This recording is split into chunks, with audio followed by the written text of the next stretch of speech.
The member for Ryan. Thank you, Mr Speaker. My question is to the Treasurer. Will the Treasurer please update the House on the state of the economy, and what actions has the government taken to strengthen the economy and create more jobs? I call the Treasurer. Well, I thank the honourable member for Ryan for her question. I really do. The Australian economy is going through a significant transition as we move from the mining construction phase into the mining production phase.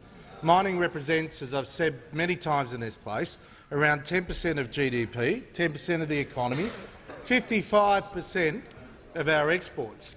And the biggest part of our economy is services, health services, education services, financial services.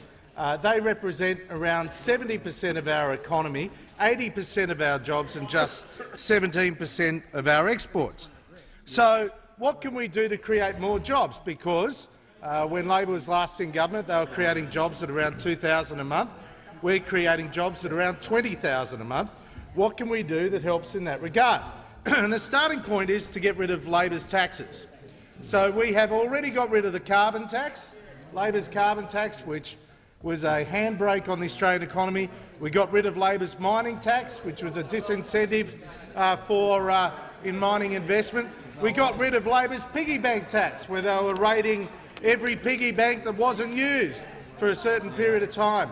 We got rid of Labor's bank deposit tax, which was going to apply to everyone that had a savings account, and significantly we got rid of Labor's FBT car tax, which they were going to apply to everyone who is basically in the charitable industry that was relying on a motor vehicle supplied by their employer. So we got rid of those 5 Labor taxes, which is significant microeconomic reform in its own regard. But we also inherited 96 taxes that were announced but unlegislated by Labor, and we dealt with all of those as well.